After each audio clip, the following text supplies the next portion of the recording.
एक व्यक्ति अकेला रहता था।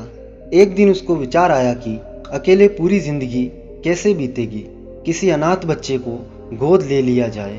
अगले दिन वह सुबह उठा और सीधे एक अनाथालय पहुंच गया। उसने एक 8 साल के बच्चे को चुना और उसे घर ले आया। उसका नाम उसने मनसापूर्ण रखा। वह रोज ऑफिस जाने से पहले मनसापूर्ण के लिए खाना बनाकर रख जाता। मनसापूर्ण बिल्कुल शांत और कम बोलने वाला था और एकांत में बैठा रहता था। इस व्यक्ति को उसके साथ रहकर कुछ आध्यात्मिक अनुभव होने लगे। कभी कोई झरना गिरने की आवाज़ सुनाई देती तो कभी कोई बिजली कड़कने की चमचमाहट। यह शुरू में तो डरने लगा, मगर जब मनसापूर्ण को देखता कि वह शांत है, जैसे कुछ हुआ ही नहीं, तो यह भी चुप हो जाता। एक दिन शाम को जब यह ऑफिस से घर आया तो उसने देखा कि मनसापूर्ण घर पर नहीं है। इसने सारे घर में देखा, घर के बाहर चारों तरफ देखा, आवाजें लगाई, मगर मनसापूर्ण कहीं नहीं मिला। यह परेशान हो गया और उस रात बिना खाए पिए ही सो गया। अगले दिन ऑफिस चला गया, मगर वहां मन नहीं लगा। किसी तरह शाम को घर पहुंचा, यह आस लिए कि शायद मनसापूर्ण आ गया होगा, मगर निराशा ही हाथ लगी। एक हफ्ता बीत गया, मनसापूर्ण नहीं आया। 3 महीने बीत चुके थे। यह उदास हो चुका था कि शायद इसकी जिंदगी में अकेलापन ही लिखा है। तभी रात में किसी ने दरवाजा खटखटाया। यह उत्सुकतावश दरवाजे पर लपका और देखा कि एक साधु मनसापूर्ण को साथ लेकर आए थे।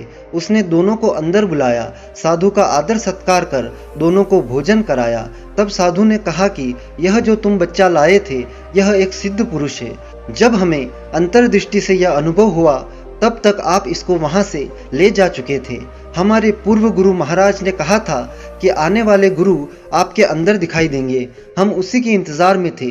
जिस दिन हमें रात को अनुभव हुआ कि गुरुदेव वहां अनाथ आश्रम में प्रकट हुए हैं, हम वहां गए तो पता लगा कि आप उनको यहाँ ले आए हैं। साधु ने उस व्यक्ति को कहा कि तुम अगर चाहो तो इन्हें गुरु के रूप में स्वीकार कर सकते हो। मैं इनको इनके आश्रम दिखाने ले गया था। तुम चाहो तो हमारे साथ भी चल सकते हो। तब उस व्यक्ति ने उस बच्चे के साथ बीते कुछ दिन याद किए और वह आवाजें और प्रकाश के झोंके याद करने लगा। उसको अपनी प्रसन्नता और बिना किसी कारण के आनंद का अनुभव याद आया था और इस बच्चे के जाने के बाद के दिनों की निराशा और दुख भी याद आने लगा। और जैसे ही उसने मनसापूर्ण की तरफ देखा तो उसे अपार ऊर्जा का अनुभव होने लगा जो उसके मस्तक पर चमक रही थी।